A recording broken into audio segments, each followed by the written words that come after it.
Borderlands 4 does a ton of things right. The guns, stupidly fun. The explosions, very loud. Looks like loot is back on the menu, boys. But in true Borderlands fashion, this game sort of dumps you into a playground and says, have at it. And I think there's a lot of stuff you're not going to know because they're not going to say it. Hi folks, it's Falcon, and today on gameranx, 10 things Borderlands 4 doesn't tell you. Starting off with number 10, you can fish for guns, and it's not actually pointless. Seriously, whenever there's a point of interest with some kind of body of water nearby, it's not uncommon to find spots where you can fish for guns or ammo using your grapple ability. The process, very simple. Target these turbulent water spots, yank up whatever's there. If there's actually something there, it'll fly up into the air, allowing you to grab it and pull it towards yourself. A lot of the time, there's nothing worthwhile. There's junk. Most of the time, guns that you get aren't anything to write home about, but the reason I'm putting this seemingly pointless feature at the top of the list here today is because sometimes you get something really, really good. I'm talking ridiculously overpowered good, too, here. Something that can conceivably carry you for hours. It'll shred the armor or health of even the most resilient enemies. Who threw this perfectly good thing out? Sometimes fishing yields a rare ordnance called Atomic Slippy. It's a grenade that's also a fish that when thrown will flop on the ground. It might not look impressive. Normally you get something like this and assume it's a joke weapon, but every time it bounces on the ground, the fish creates a shockwave that does so much damage to anything nearby that very few enemies will survive. If they do survive the initial hit, the follow-up bounce or two will kill them. Not exaggerating. It's by far the best weapon in my arsenal for a big chunk of the game. The only downside with the shockwave is that it is just as likely to kill you as your enemies, so keep your distance when throwing them. But otherwise, incredible weapon that just trivializes many of Borderlands 4's toughest enemies. And you just had to fish for a while.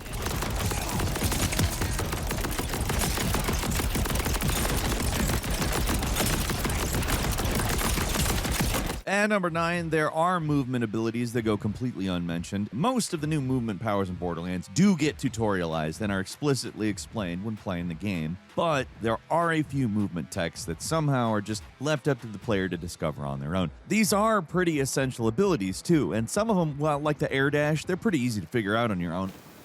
But there are at least two other moves that are very easy to miss out on. The first is the ground pound, which is a holdover from the previous game, but is actually a lot more useful in this one now that we've got stuff like the grappling hook and the double jump to get more air to effectively use it.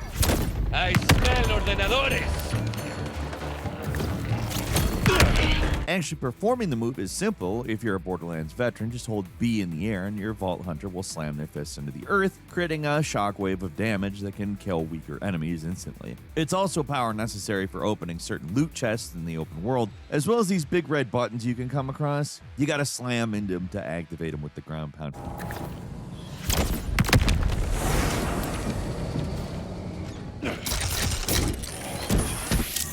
For players who have no idea that they have a ground pound, this little puzzle, if you want to call it that, is going to be pretty confusing. Another holdover ability that is not one time explained is mantling, which works basically like it did in Borderlands 3, where you press the jump button and right up against the ledge to climb on it.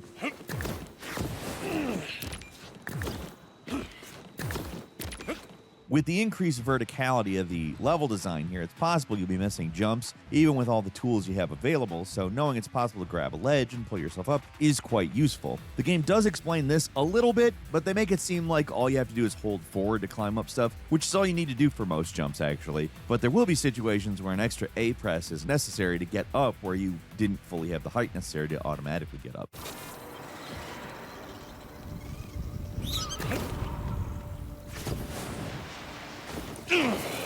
It's a little fiddly, but once you test it out a few times, it's fine. You have to press the jump button, but also you could press the subscribe button, because believe it or not, a lot of you have not. And it's not a criticism, but we do know. Just saying. No, I'm kidding. We do ask you to subscribe. It helps us a great deal, and we hope it helps you see stuff that you want to see. Thanks a lot. Back to Borderlands stuff. And number 8, there are possible PC performance fixes. The current situation for Borderlands 4 on PC is not good. A lot of people suffering from some pretty serious stuttering and slowdown, even with systems that should, in theory, far exceed the game's recommended specs. I played the game on PC, and bizarrely, changing the in-game settings didn't seem to do anything. The overall performance just kept getting worse and worse until it was nearly unplayable.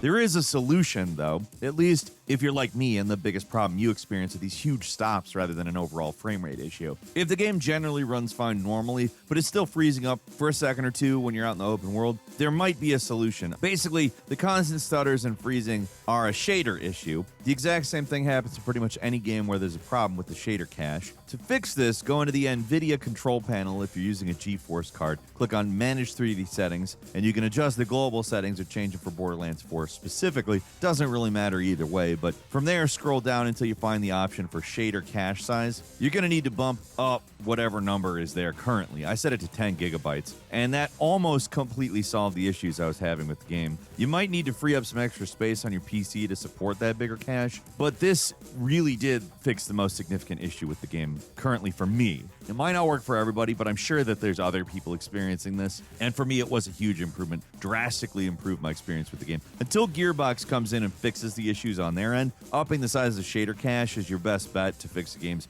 really bad PC performance. Otherwise, if you're experiencing a lot of slowdown, just do the standard PC game settings adjustments, drop the quality of shadows, disable volumetric cloud shadows, crank everything down, disable ray tracing, the usual suspects, especially the volumetric cloud shadows, though apparently that's a real system hog with not a lot of benefit, and I've heard some people have doubled their FPS just turning that one option off.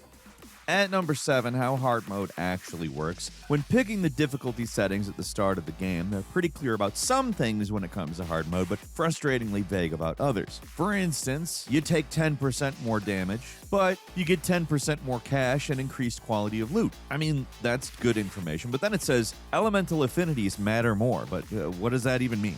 10%, that's a very specific number. Matter more, not. Well, they do matter more on hard mode, but it would be nice to have those numbers. And that's what Moxie did on his YouTube channel by creating an elemental damage chart clearly showing the difference between all the damage types on easy, medium, and hard. On normal, elemental damage does about 50% extra damage against the health bar type that is weak to it, so incendiary damage is 50% more effective on normal against flesh, but does 25% less damage against shields and armor. On hard, those percentages increase significantly. Incendiary does about 75% more damage to flesh, but if you use it on shields or armor, it's now doing 50% less damage. This is true for all damage types, so the general idea here is that on hard, you need to have a solid selection of elemental damage types to stay competitive with enemies. Like, you can't just fudge it like on normal or easy, which is an interesting change. It doesn't necessarily make everything 100% harder, because on hard, you got to have the right elemental weapon, because then you're actually doing more damage against enemies compared to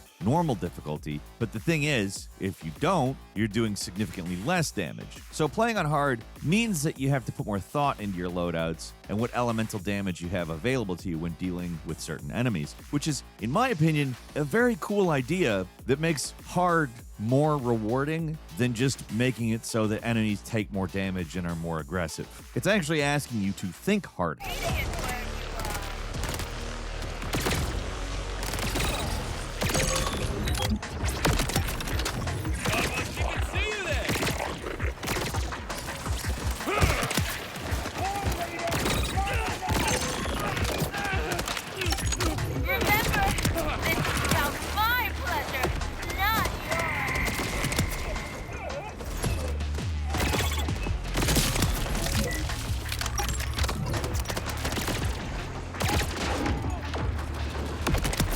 At number 6, you can bring the radar back. It's one of those options that's easy to miss. There's a way to turn the classic Borderlands radar on your HUD that is normally disabled by default. It's not 100% necessary. It's perfectly fine leaving it off if you prefer a slightly less cluttered HUD. but the option's there for players who want to improve their situational awareness. Just go to the gameplay options and scroll down until you find the radar option. Turn that on, and now you got a proper enemy radar on the screen, just like the old games and Halo, among other things. I'm not going to say it's the most useful or worthwhile thing, but honestly, it is useful for finding and hunting down every last thing to kill in the immediate vicinity. The UI with this thing is pretty crowded. It's starting to look like that meme about underwater escort missions. Even the radars, it's in the same place. But hey, if you like your radar, like in the old games, it's still here. You just have to enable it.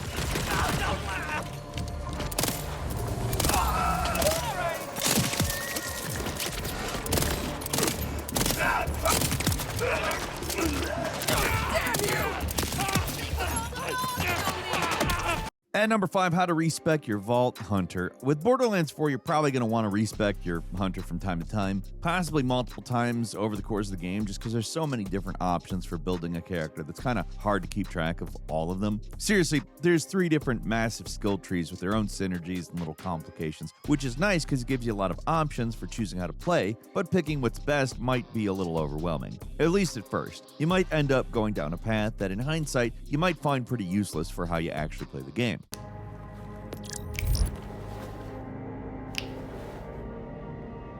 So it's nice that they've made respecking your dude pretty painless and easy. To do it, you just unlock the first faction town in the game, which has all the essential hub area features you'd expect to see in a Borderlands game, like Lost and Found, the bank, etc. Next to the golden key chest, at least at the launch pad, the first major town you unlock, there's a respec station. It costs a not insignificant portion of your money to reset your abilities, but ultimately it's not that expensive, especially early on. So don't worry about jump dumping points wherever at the start of the game. You don't need to meticulously plan out your build from minute 1 because you can always easily reset everything wherever you want later on.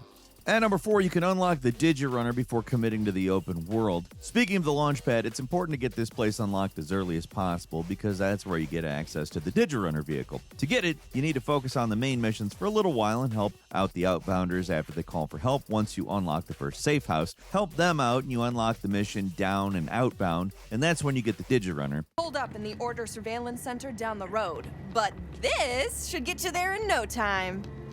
It's literally the first thing you do in the quest, so you can easily start it. You can get the vehicle and you can go off and do whatever you want. I'm only mentioning this because the open world is actually pretty massive, and having a vehicle to get around it makes it a significantly less tedious thing to do to get around. So while it's tempting to just screw around doing empty side quests and checking out points of interest, collecting collectibles early on, it's better to get that faction town unlocked and get a vehicle because that makes everything a whole lot less of a chore to get around.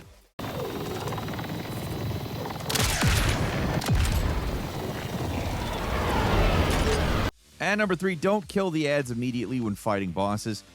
It's one of those classic Borderlands tricks that longtime players have learned by heart. But with this game being a fresh start and it being the first entry in the series for a lot of people, this trick is probably worth repeating, especially for anyone who's planning on playing the game solo. Most bosses in the game hit hard and can kill you pretty quickly. If you try to just get good like a chump, I mean, you could, but you could do the easier thing and just keep a few enemies alive so that when you go into the fight for your life mode, you have something easy to kill nearby to avoid having to respawn. Everybody hey! In most games, your first instinct is to kill all the ads the boss brings out first, but in the Borderlands games, you want to save at least 1 or 2 of them so you have something to bring you back from the brink of death.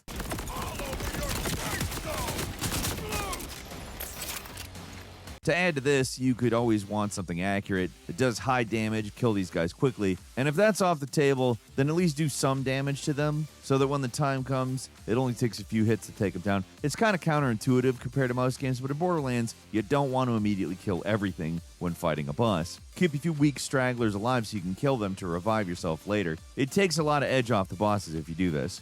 And number 2, there's unmarked collectibles.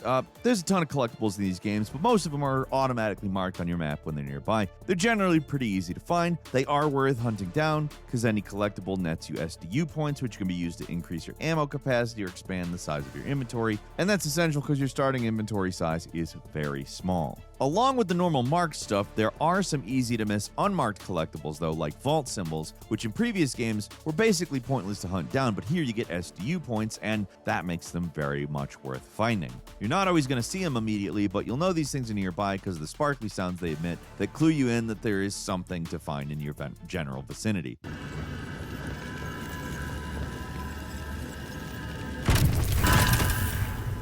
Along with the vault symbols, there's also Marcus bobbleheads scattered all over the place. If you flick them, you get the same collectible reward, and unlike how rare the vault symbols are, the bobbleheads are everywhere. There's 200 of them in the game, and that's a lot of SDU points if you put it all together.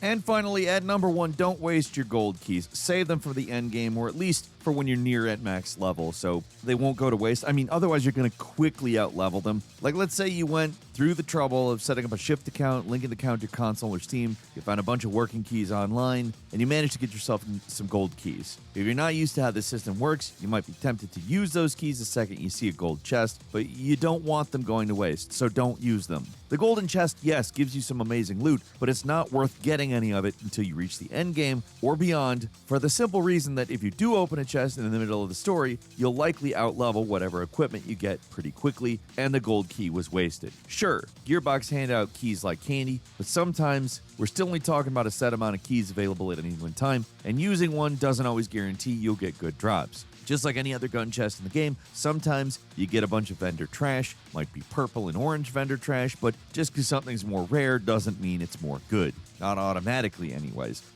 It's not until Ultimate Vault Hunter mode that the real gun chase actually begins, so save all those keys for that point. Don't waste them at the start of the game like we did, specifically so we would have footage to show for this entry. See what we sacrificed for you folks?